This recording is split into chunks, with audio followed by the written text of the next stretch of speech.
Okay, I'm going to continue reading The Horn God of the Witches. This is chapter 11, The Rebirth of Pan. In Greek, the word pan means all or everything, which is also one of the world's many meanings in English.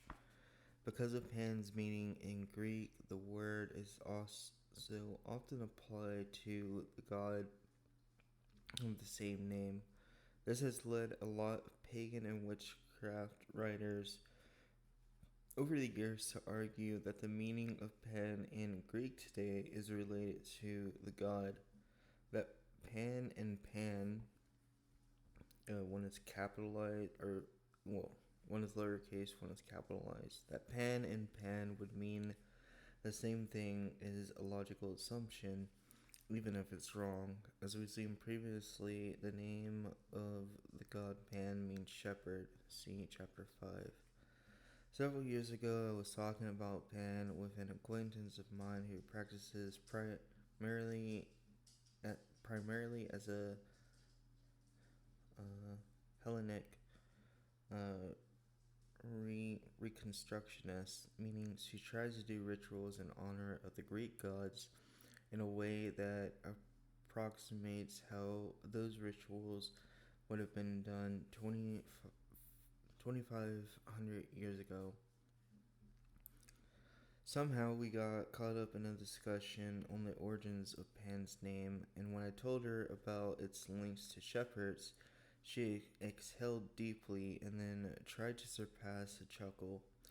You know, she said, I chose not I choose not to attend a workshop. I chose not to attend a workshop on Pan you did a few years ago because you called it Pan, the god of all. Just because I just assumed you had no idea what you were talking about. I laughed in response because what else could I do? Besides, she was right. By using that name, I was suggesting to the well-informed that I probably didn't know what I was talking about. But in some ways, Pan, and by extension, the Horn God, has become the god of everything or all. The Horn God today is viewed primarily as a god of the natural world, and as a natural deity with a few equals. He's been written about that way for several centuries now, and the idea was even hinted at in some classical sources. As we have seen in this book, Pan was most certainly not the god of everything, but there was something very appealing to people about the association. In the early 1st century CE, the Stoic philosopher Lucius and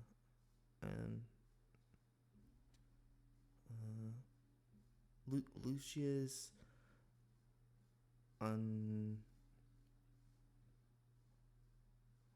Anaeus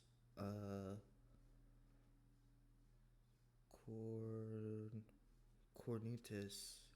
Lucius Anaeus Cornutus, 1st century CE, wrote of Pan that it is Pan as well, since it is identical with everything Pan. He is hairy and goat-like in his lower parts because of the roughness and of the earth. His upper parts have the form of a human because the ruling part of the cosmos, which is rational, is in the ether. His skittish and playful nature points to the ceaseless motion of the universe. He is clad in fawn skin or leopard skin because of the variety of the stars and of the other things which are observed in it. Cornutus is not calling Pan everything here, but the linkage of heaven and earth does imply an awful lot of territory. Pan in the Orphic hymns and into the Renaissance. An ode to Pan found in the Orphic hymn suggests a universal Pan similar to the Pan identified by Cornutus. The Orphic hymns are a series of poems that most likely represent much of the text used in a single all-night ritual held by an Orphic cult located in present-day Turkey. We know very little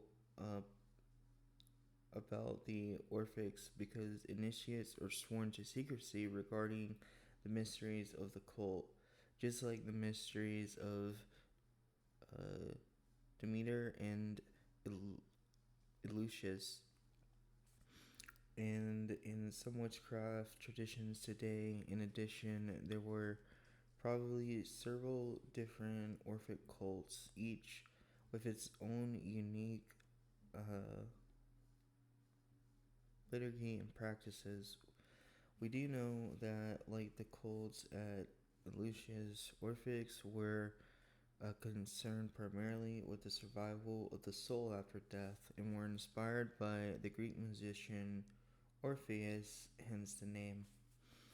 The primary god in the Orphic tradition was the Greek god Dionysus, but Dionysus wasn't the only deity honored by the Orphics. In the hymns, several dozen deities are all given their own poem, along with natural phenomena such as the sky, the sea. In addition, most of the 80 plus poems that make up the Orphic hymns include an aromatic suggestion or scent to be burned during the reading of each particular hymn. Many of those scents are familiar to us, such as frankincense and myrrh, but others can only be guessed at. Luckily for us, the incense suggested for Pan is mixed, so the Pan devotee is free to use whatever they like. Here in the Orphic Hymn for Pan, as translated by Patrick Dunn in his 2018 book, The Orphic Hymns. The Orphic Hymn for Pan. I call mighty Pan, the god of shepherds, and the whole universe together, sky and sea, and all the all regal earth and deathless fire, for these are the limbs of Pan himself, come blessed, spinning, converting, enthroned with the seasons, goat limbed, uh, Bacchic, frenzy of gods, inspiration under the stars, you strike cosmic harmony with playful song. You, the aid of imagination and bringer of terrible images, the mortal fears, delighting in shepherds and herdsmen among the fountains. Sharp-eyed hunter, the lover of echo, you dance with the nymphs, all glowing god, the father of all, many named Diamond, the ruler of the cosmos, increaser, light bringer, fruitful Paean, carve, cave hunting god, heavy with wrath, truly the horned Zeus, for through you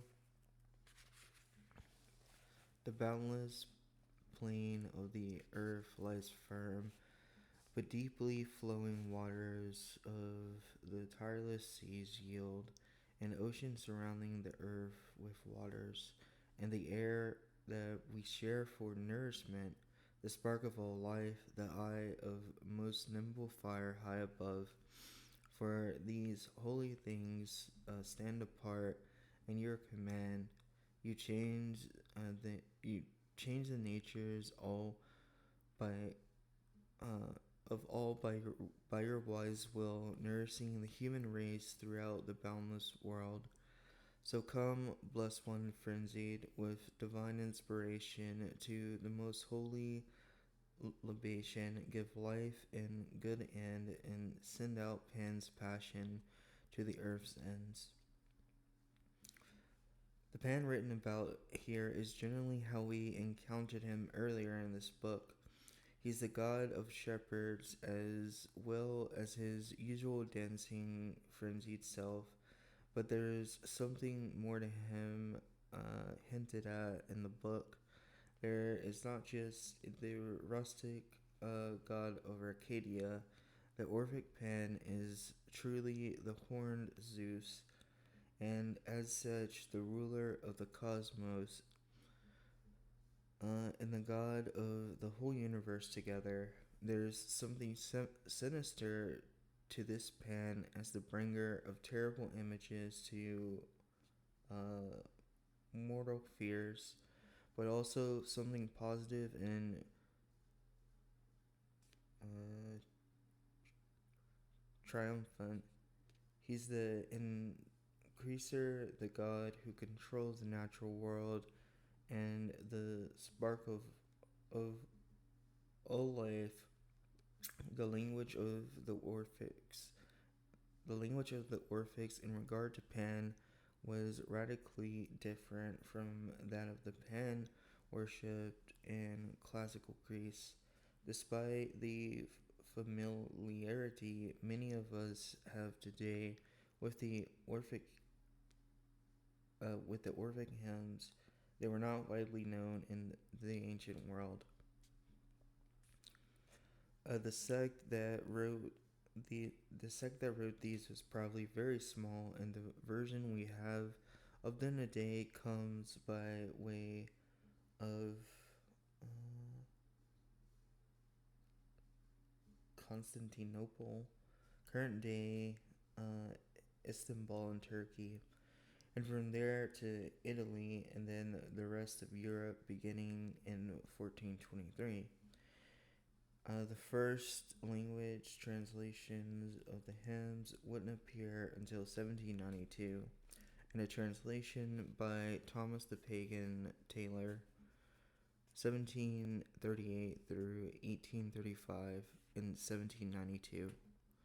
It's most likely not a coincidence that the reemergence of the Orphic hymns in Italy and finally Great Britain coincide with a renewed interest in the great god Pan. Perhaps the most beautiful expression of Pan as everything came from Christian bishop and Saint Isidore of uh, Serville. Isidore of Serville, 560 through 636. Uh, Servile's great, Servile's greatest contribution to history was his etymology, etymology, an etymological encyclopedia containing writings from classic antiquity that would have otherwise not survived to the present day. Uh, Isidore's writings on Pan were probably based on the writings of the 5th century Roman writer uh, Mar Maurus Servius Honoratus, who was not a convert to Christianity.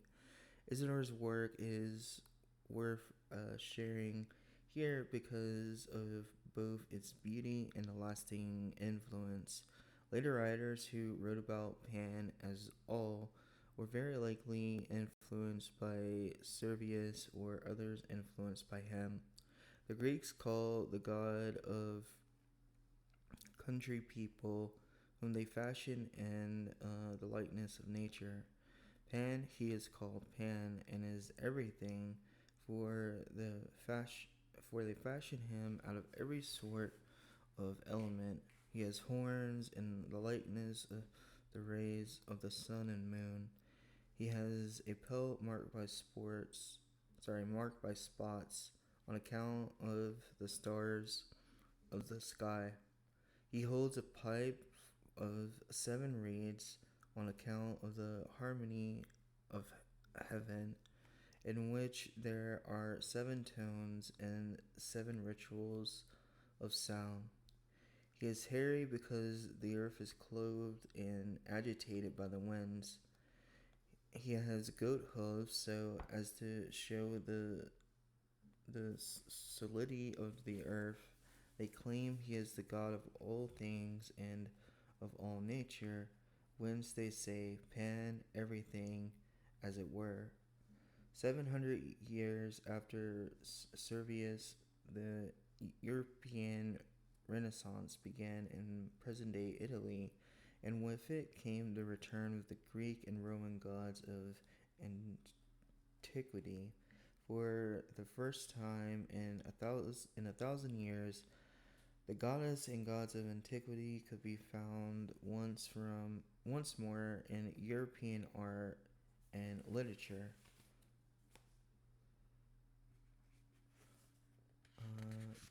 By the middle of the 15th century, cities such as Rome were overrun with images of classical deities, including, of course, Pan. This does not mean that people were actively worshipping the gods of antiquity, at least not internationally. The reflowering of pagan imagery probably stemmed from a desire to express ideas such as romantic love, joy, drunkenness, and passion, things that Christian icons and figures are poor at bringing to life. When writing about Pan during the Renaissance, many writers picked up where Servius left off. Encyclopedists of the Renaissance wrote about Pan in a variety of ways, but their favorites seem to be as the god of everything or all. The English encyclopedias Francis Bacon, 1561 through 1626, was full of praise for the god Pan and found symbolism in every hoof and horn of the god. To Bacon, Pan, and Pe- per, sorry, uh, pyramidal, uh, pyramidal horns reaching to the heavens, since the uh, sublimites of nature or attract ideas, each in manner of things divine, for there is a short and ready passage from uh, metaphysics to nature theology. He calls Pan's physical body the body of nature and equates to his beard to the power of the sun. Like Servius, the panpipe is representative of the heavens and denotes consent and harmony. Pan Shepherd's uh, crook represents the ways of nature, which are partly straight and partly crooked.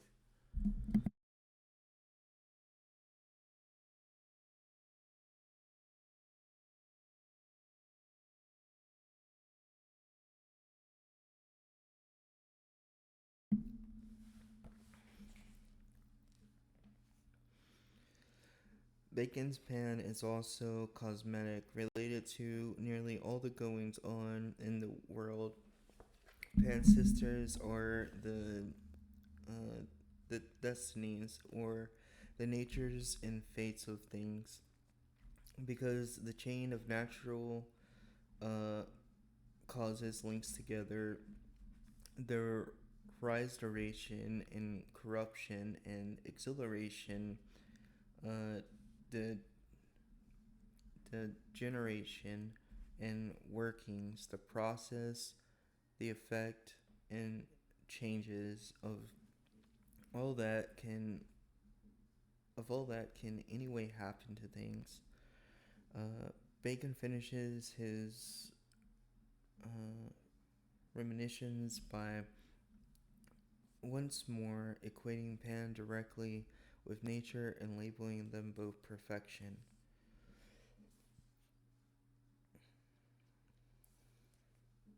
Pan's rebirth in the English countryside. The most important reflowering of Pan took place not in Greece or Rome, but in England, where he would become the most written about male deity in all of English literature. The achievement is especially notable when one considers that Penn was rarely written about in England before the 19th century. For most of us, the poetry of the Romantic 1798 through 1837 and Victorian 1838 through 1901 eras was something we were forced to read in high school English class and then quickly forgot about. But the poetry produced during those 100 or so years would have a tremendous impact not just on Pan, but on the horn god as well as a whole.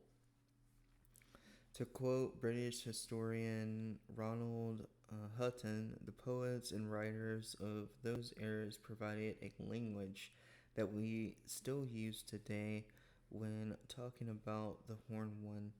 The flowery words use, the flowery words many of us use about and to the horn god were directly inspired by this period of literature, and many of the works written about Pan 200 years ago continue to fit nicely into modern witch ritual.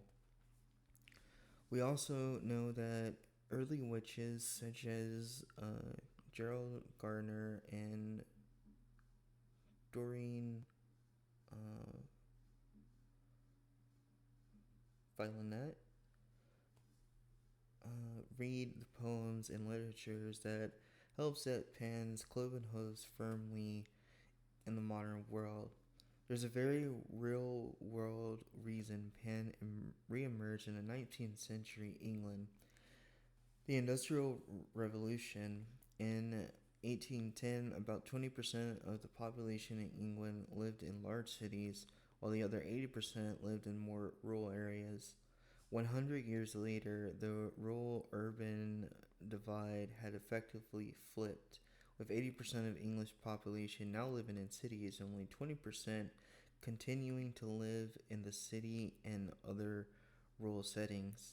That's a drastic sea change in culture, especially to have happened in such a short period of time. The result of this was that people began to feel disconnected from the countryside they or their forebears had once inhabited and began looking for an entry back into that world. It should be pointed out that the majority of poets were city dwellers, but like the Greeks of Athens and the poets of Rome who romanticized Arcadia, English poets began to romanticize England's lost rural landscape. Many attempted to find a connection to the rural world through Christianity.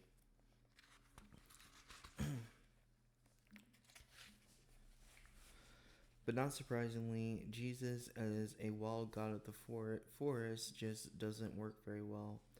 Because Christianity lacks an explicit connection to the natural world, they turned to classical Greece and found Pan as the god of all in Orphic hymns, which had recently been translated into English, and in the works of Bacon and other uh, Renaissance era encyclopedists, it also helped that many of England's most prominent poets chose to write about Pan, inspiring those who came after them. There were two different Pan motifs during this era, and both of them are still with us today. When we talk about the horn god, the first is the Orphic or cosmic Pan. This is Pan of everything or all, who is the very embodiment of nature. Often, this is the god who can be heard or felt by but seldom seen. Most people today write about the horn god in the abstract, and as is an all powerful, always present deity, they're referencing this version of Pan. The second version was and is the rustic and intimate Pan. To the poets of the 19th century, this was the Pan who ruled over the natural English countryside, preserving nature and keeping the industrial world away from what was left of England's romanticized, pristine wilderness. This was a Pan who could be seen if they knew just where to look. This was also the Pan from people from the Pan whom people prayed to now then and now and who was preserved and forced in people's lives. English poets also presented the world with a much more sanitized version of the god. Nymphs were mentioned in passing, but generally as a way to lament lost love. The Pan of the natural countryside was not a god of rape and panic sexuality, but a god of love and natural beauty. This is an important change, and another example of how the Pan of this period reflects how many witches walked about and understand the horn god today. There's another dimension in the return of Pan that can be written about only in the book for witches. I have to assume that Pan's reemergence in the modern world was something that he desired, or perhaps the world needed. Why were people suddenly writing about Pan? Could it be that the god was whispering in their ears once more? Did Mother Earth choose to waken Pan from his nap in an effort to save the earth, or at least remind humans just how beautiful the natural world is? When writing about history, it's easy to place the emphasis on human agency, but the gods aren't passive. In most cases, they have sought me out, not the other way around. Romantics and Victorians have been looking for something like Pan, but I also think he was looking for them.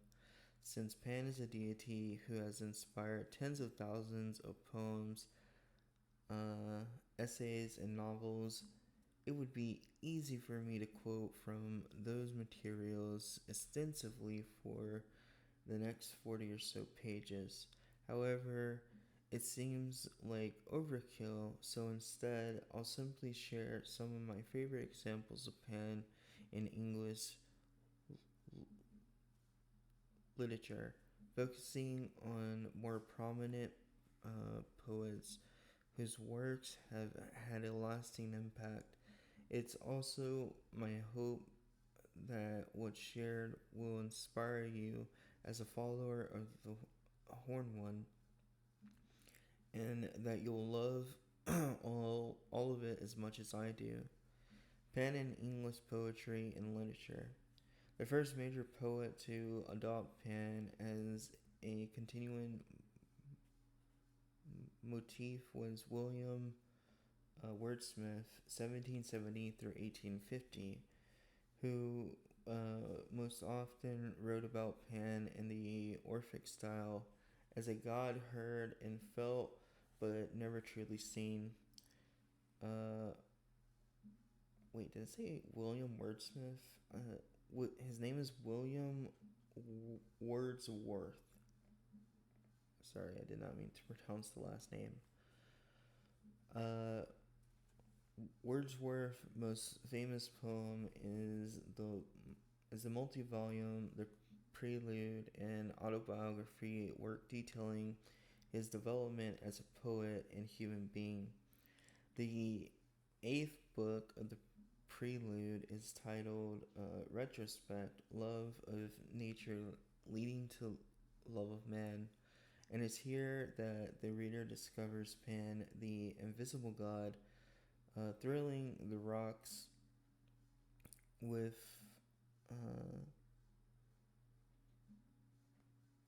tutili music, projecting a flock of goats from all harm. Protecting a flock of goats from all harm.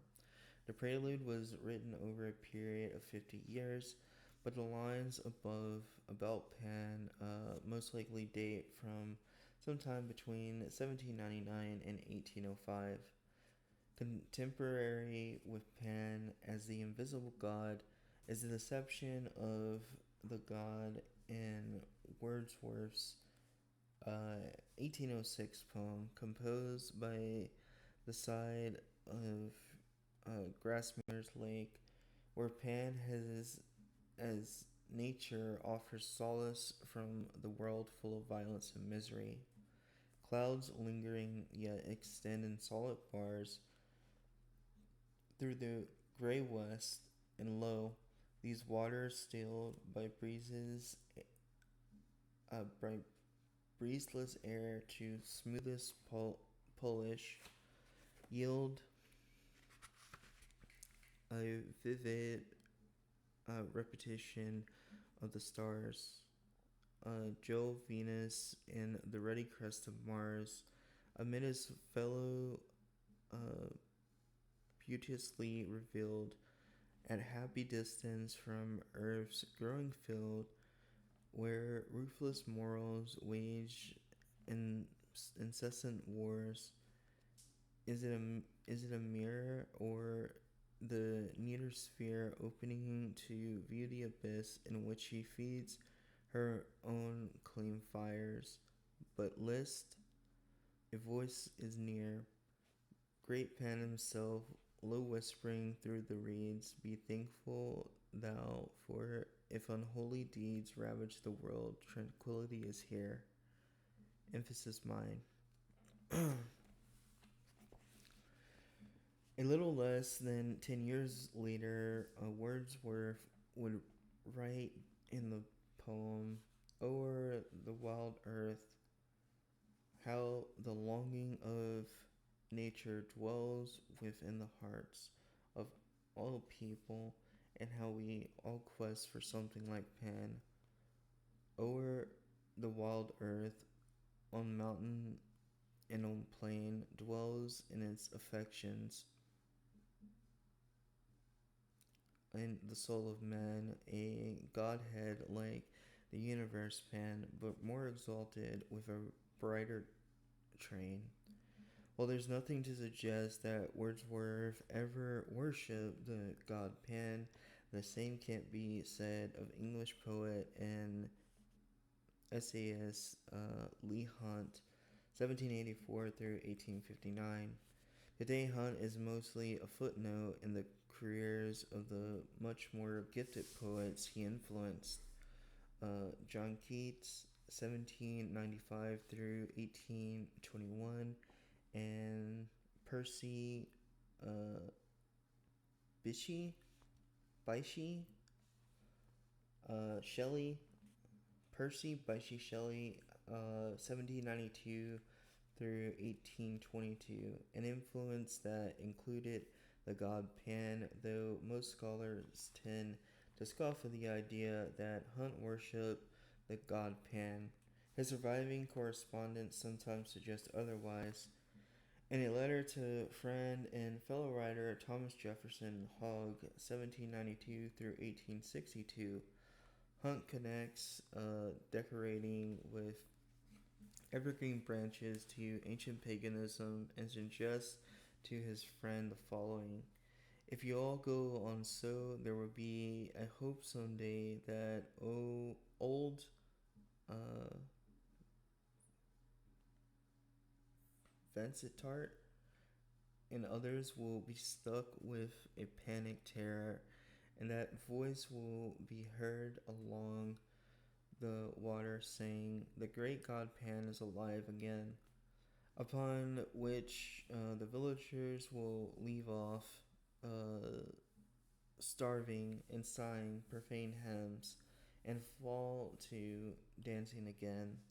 It's hard to tell exactly if Hunt and those in his orbit truly worship Pan in a religious sense, but they most certainly to the felt drawn to the god in classical paganism.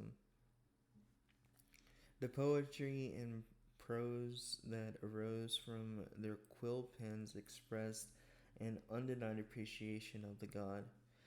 In 1821, Shelley wrote to a friend that I'm glad to hear that you do not neglect the rites of the true religion. I ascended alone the high mountain behind my house and a garland, suspended a garland and raised a small turf altar to the mountain working Pan. Shelley's Hymns of Pan, 1820, portrays not a universal god, but a god whose primary gift to the ancient world is his music. Pan's pipings in the poem are so sweet that even the god Apollo is envious of them. What touches me in the poem is how Pan's songs tell the story of the world. I sang of the dancing stars. I sang of the daedal earth and of heaven and the great wars and love and death and birth. Sadly, at the end of the poem, Pan's pipings turn sorrowful when his heart is broken, but that is the story of life.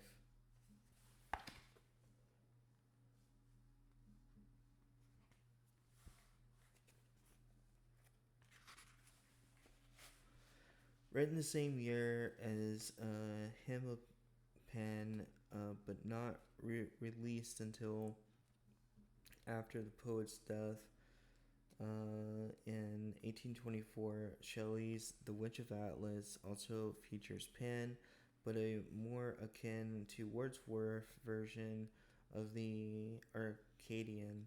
And universal Pan, 'tis said, was there, and though none saw him through the advent of the deep mountains, through a trackless air, and through those living spirits like a want, he passed out of his everlasting lair, where the quick heart of the great world doth faunt, and felt the wonders lady all alone, and she felt him upon her emerald throne. John Keats' Hymn to Pan, 1818, is part of a much longer work, the Endymion, which brings with a group of shepherds which begins with a group of shepherds gathering around an altar to pray to Pan. This hymn to Pan nearly reads like an invocation to the god of Arcadia, touching upon most of the qualities contributed to Pan in the ancient world, minus the more unsavory ones, of course. Thou to whom every fawn and satyr flies for willing service, whether to surprise, The squatter hare, while in a half sleeping fit or upward ragged prince, uh, principix flit, to save more lumpkins from the eagle's maw, or by mysterious enticement draw bewildered shepherds to their path again, or to trend breathless round the, the 40 main.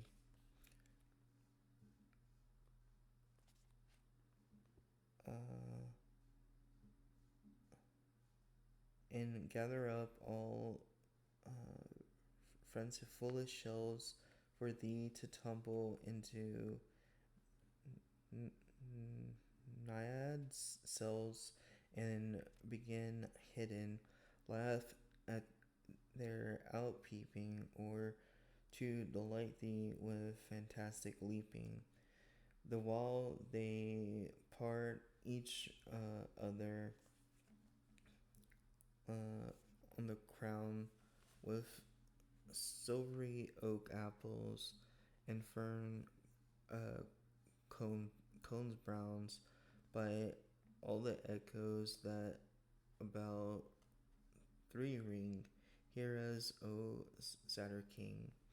The work focused specifically on Pan's four stanzas, each as long as they were printed above, and each just as beautiful. Before the in the Mian Pan featured in Keats, I stood tiptoe upon the little hill, published in an 1817 collection dedicated to Leigh Hunt. There, uh, here, the poet's love of Pan is not quite as evident, but Keats paints a beautiful picture of what lies just outside our mundane field of vision. When peeking through a tangle of branches or bushes, I often feel like Keats' narrator. So, did he feel who pulled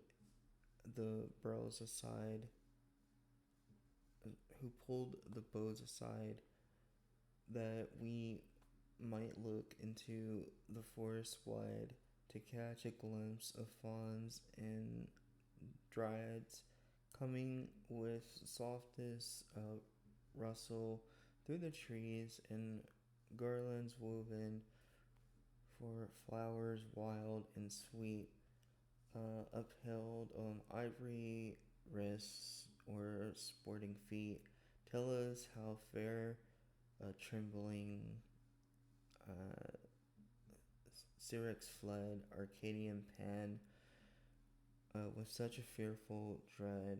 Poor nymph, poor Pan, how did he weep to find naught but a lovely sighing of the wind along the reedy stem, a half heard strain full of sweet desolation, uh, balmy pain.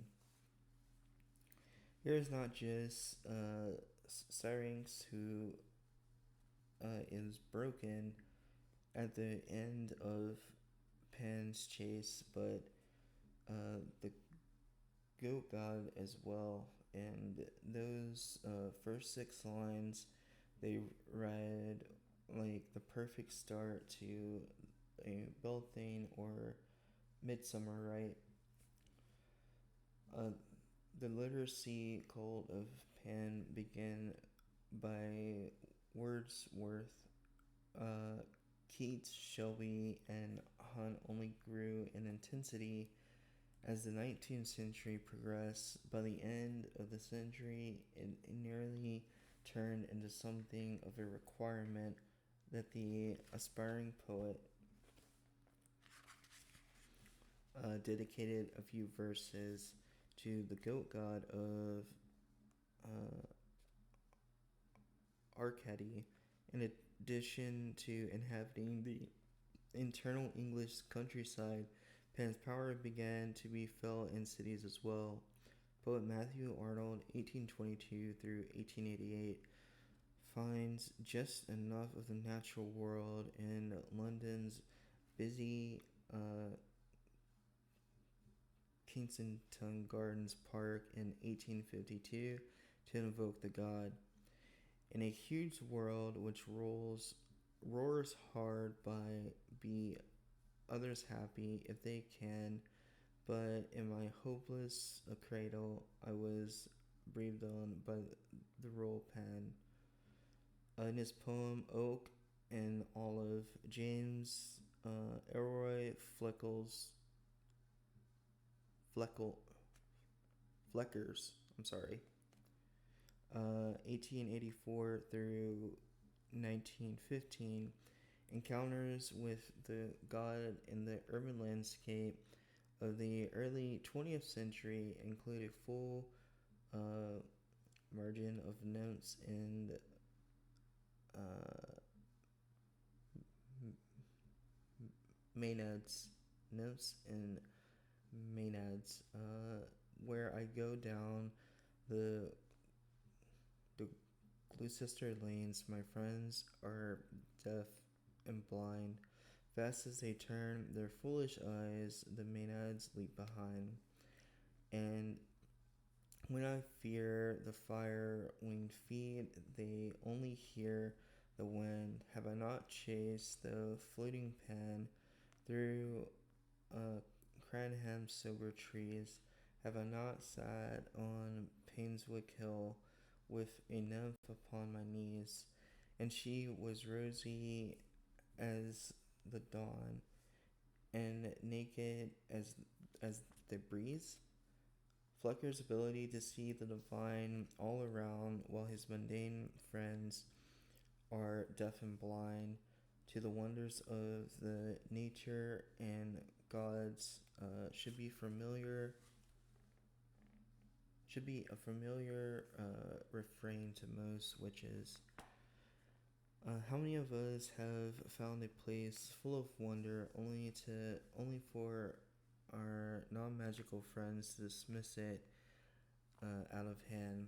The power of Pan to enchant the urban landscape, as related by poets such as Arnold and Flecker, was not the isolated work of a few minor writers, but was an especially common motif in the late 19th and early 20th centuries. Uh, the novelist Somerset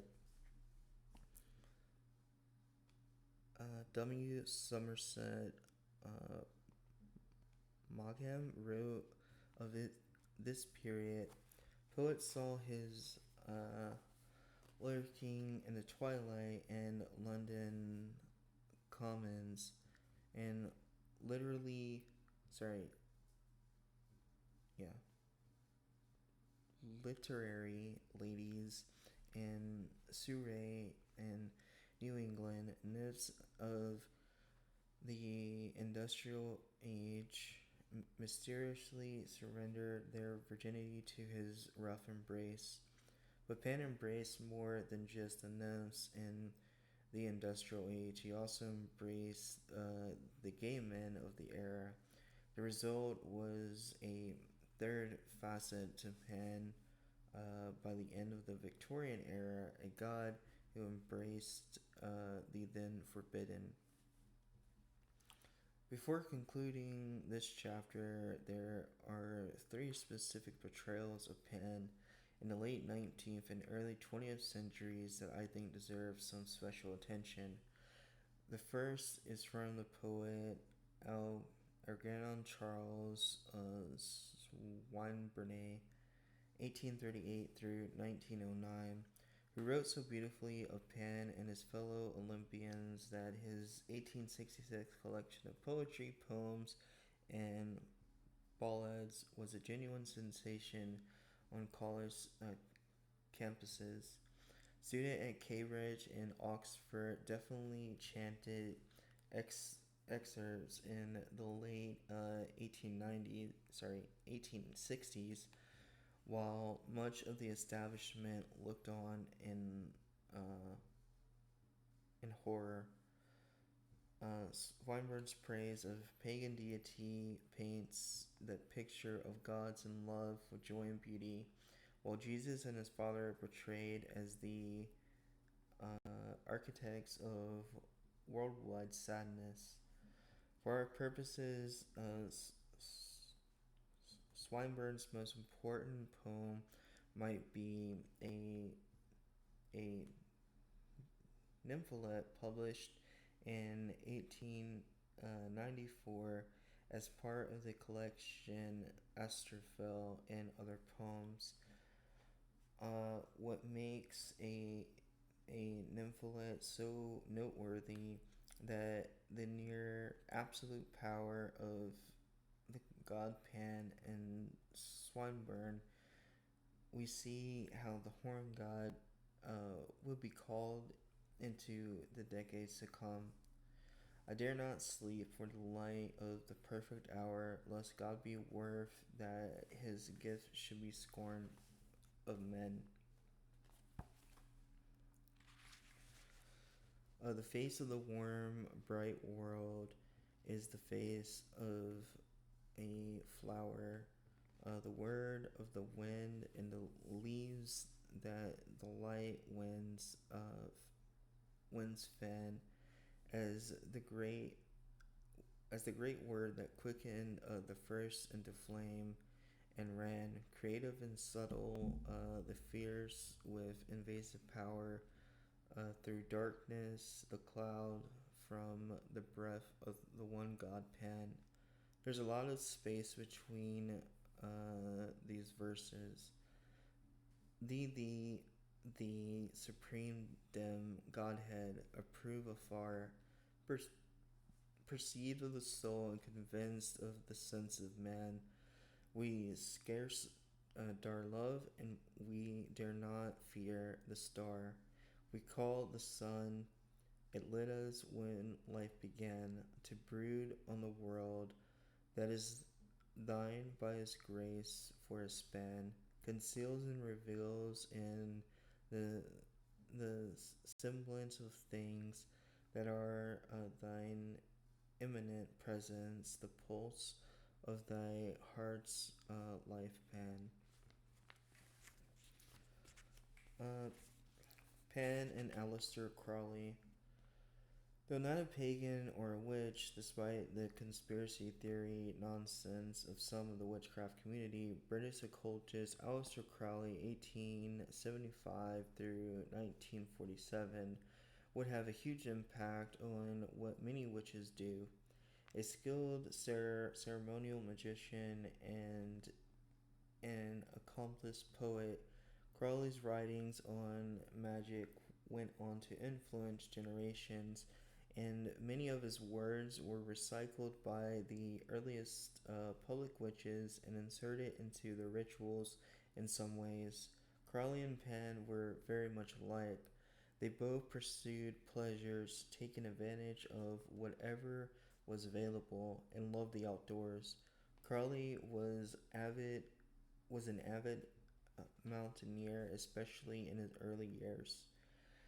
The Witch circles Crowley's most well known poem in his Hymn to Pan 1907, which can be read either with a sly smirk or a wink, or as full throated endorsement of the lustiness of Pan. Unlike other poets of the era, Crowley fully embraced all of Pan's rough edges, and his embrace is not subtle. Crowley also added rhetorical questions. Sorry, rhetorical questions. Let's see. Eh, sorry, no. Rhetorical flourishes from his work, the Book of the Law, 1904, which would later feature prominently in the rite of the Ordo Temple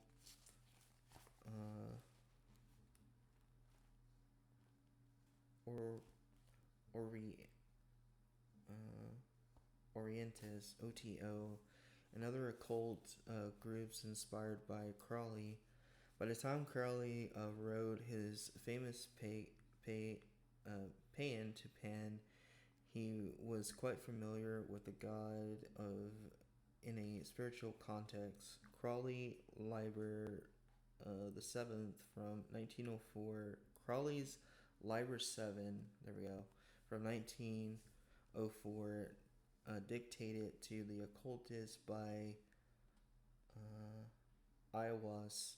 His holy guardian angel contains a version of the god. Into my loneliness comes the sound of a flute in dim groves at the haunt of the uttermost hills. Even from the brave river they reach to the edge of the wilderness, and I behold Pan. Crowley's hymn to Pan can be read as a prelude to the calls of the lusty horn god that would arise from many witches just a few decades later. Hymn to Pan Crawley, thrill with lonesome lust of the light. O man, my man, come uh,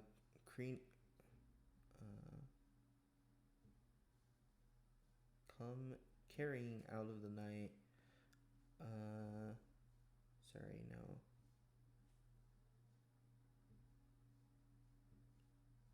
Yeah. Uh, Carrying out of the night. O Pan, I'll pan, I'll pan, I'll pan. Come over the sea from Sicily and from Arcady, roaming as buckus with fauns and pards and nymphs and stars for thy guards on a milk white ass. Come over the sea to me. Come with Apollo in a bridal dress,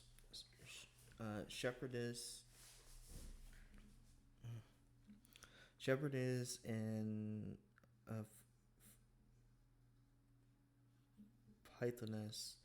Come with Artemis silken shod, and wash thy white thigh, beautiful God, in the moon of the woods on the marble mount, the dimple dawn of the amble font.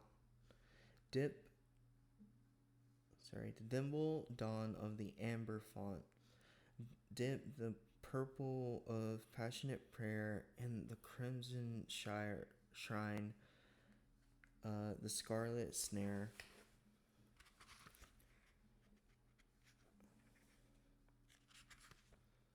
The soul that startles in eyes of blue to watch thy want, uh, wantonness weeping through in tangled grove, uh, the ground bowl of the living tree that is spirit and soul, and body and brain come over the sea. I'll pan, devil or god to me, my man, my man. Come with trumpets sounding shrill over the hill. Come with drums low muttering from the spring. Come with flute and come with pipe. Am I not ripe? I who wait with the writhe and wrestle with air that have no bows to nestle. My body weary of empty class, strong as a lion and sharp as an asp. Come, oh come, I am numb with the lonely lust of devil dumb. Thus the sword through the galling fetter, all devourer, all begetter. Give me the sign of the open eye, and the token erect of thorny thigh, and the word of madness and mystery. O pen, I'll pen, I'll pen, I'll pen, pen, pen, pen, pen. I am a man. Uh, do as thou wilt, as A great God can, O Pan, Io Pan, Io Pan, Io Pan Pan. I'm awake in the grip of the snake.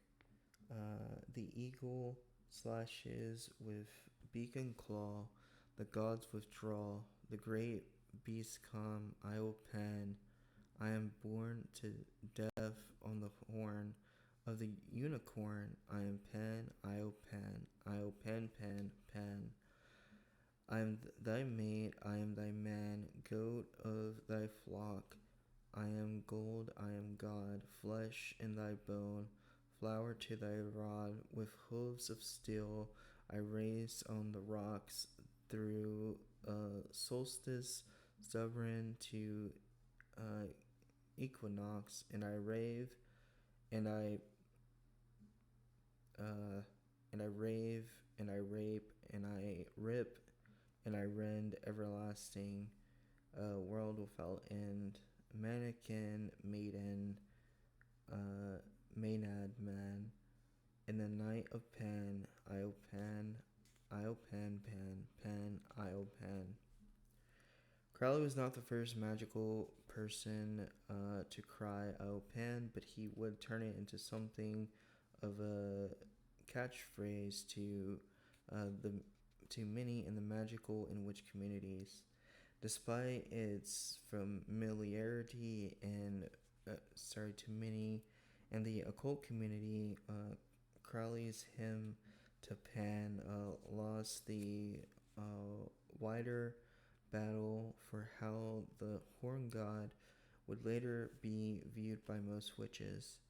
Instead of Pan as the lonesome lust of the night, the most lasting image of Pan from the early 20th century would be one far more serene and in line with Pan of Keats and Shelley,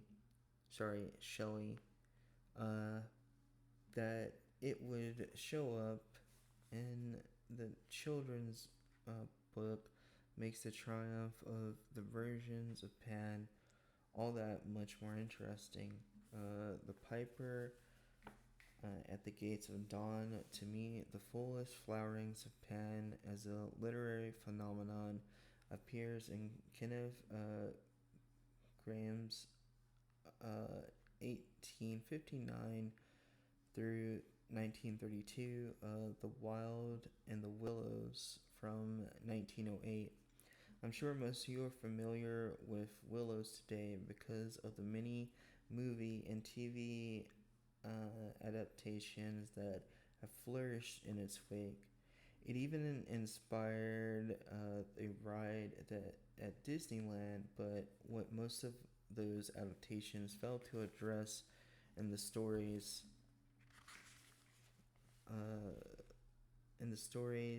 seventh chapter, the Piper at Pan's Gates of Dawn, while features which features Pan as the soul of nature without even writing the god's name in his novel. Graham perfectly captures the the new gentler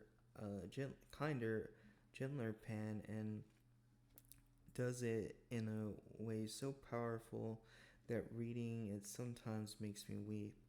Graham's Pan was how I first embraced the horn god, and is the version I most often return to when experiencing the god of nature. I'm not alone in this reverence. The Pan conceived of the wild and the willows would become the dominant version of the god of pagan and witch circles. A part of me wonders how many witches were born after hearing about Pan for the first time in Grimm's work. The the reverence Graham has for Pan is inescapable. He is the friend and the helper, and an august present, radiating love, kindness, and the overwhelming force of the natural world. Graham is currently writing about a god in his novel, which is why many Christian websites recommend that uh, parents skip this particular chapter when reading the book to their children. The entire passage is worth pursuing, but most especially these few paragraphs. This is the place of my song dream, the place the music played to me, whispered the rat as if in a trance. Here in this holy place, here if anywhere, surely we shall find him. Then suddenly the mole felt a great awe fell upon him, an awe that turned his muscles into water, bowed his head, and rooted his feet to the ground. It was no panic terror. Indeed, he felt wonderfully at peace and happy, but it was an awe that smote and held him, and without seeing, he knew that that could only mean some ink's presence was very, very near. With difficulty, he turned to look for his friend and saw him at his side, cowed stricken and trembling uh, violently. And still there was utter silence in the populous bird haunted branches around them, and still the light grew and grew. Perhaps he would never have dared to raise his eyes, but that through the piping was now sorry but that though the piping was now hushed, the call of the summons seemed to be dominant and imperious. He might not refuse, were Death himself writing to strike him instantly. Once he had looked with mortal eye on things rightly kept hidden, trembling, he obeyed and raised his humble head, and then, in that utter clearness of the imminent dawn, while nature, flushed with fullness of incredible color, seemed to hold her breath for the event, he looked in the very eyes of the friend and helper and saw the backward sweep of the curved horns gleaming in the glowing daylight, saw the stern, hooked nose between the kindly eyes that were looking down on them humorously, while the bearded mouth broke into a half smile, that the corners saw the ripening muscles on the arm, and that lay across the board chest, the long, supple hand still holding the pen pipes, only just fallen away from the parted lips, saw the splendid curves of the shaggy limbs disposed in majestic ease on the sword. Saw all this he saw for one moment, breathless and intense, vivid on the morning sky, and still he looked. He lived, and still as he lived, he wondered. Rat, he found beneath the whisper, shaking. Are you afraid? Afraid, murmured the rat, his eyes shining um, with unutterable love. Afraid of him? Oh, never, never. And yet, oh mole, I am afraid. When the two animals crouching the earth bowed their heads and did worship. The rebirth of Pan, the horn god of nature. The horn god as a nature deity is perhaps his most obvious manifestation, and yet is often the most difficult one to articulate. That definitely that difficulty most likely arises from the various ways we see the horn god's role in in the natural world. For some witches, he was the natural world, and to others, he was shepherd of it, guiding the early turn of the wheel, sometimes at the expense of himself.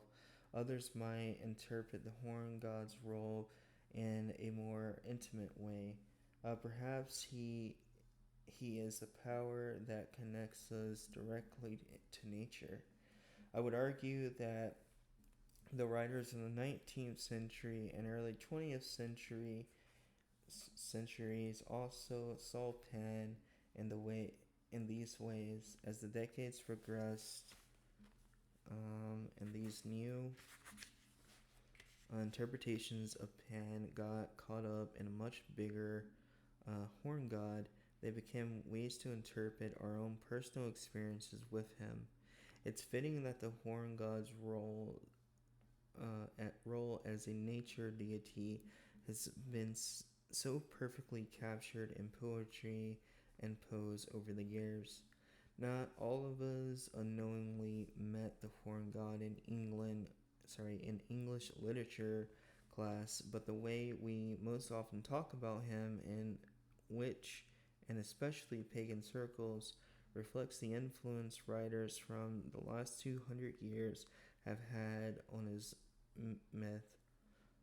Mostly gone was the idea of a raging panic terror, and in its place we found a power that sings to us in the woods and comforts us when we find ourselves disconnected from nature.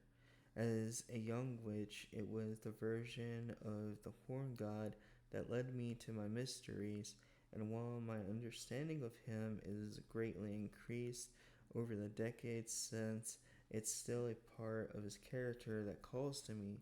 It's hard for me to imagine a ritual in the outdoors where I don't feel his heartbeat near my own. For many witches today, the horn god of the wild the horn god of the wild and the willows probably feels like an uh, uh,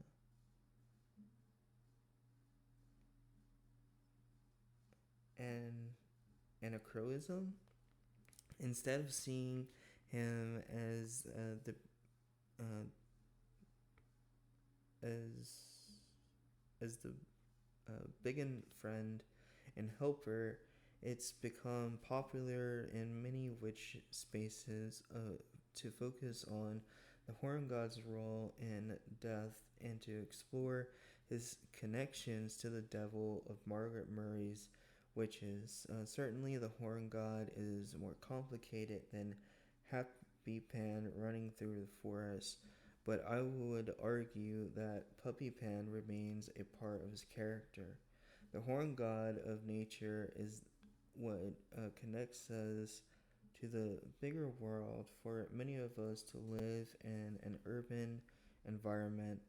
The horn god is the presence that takes us away from the mundane concerns that go along with that sort of lifestyle.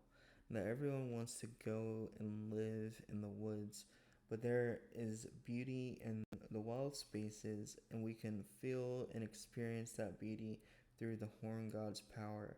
There's something wild and primal that exists in within many witches, and the horn god helps us understand and experience that urge, wanting to throw off one's clothes, and how at the moon is not a character flaw, it's a way to connect with the energies of the earth.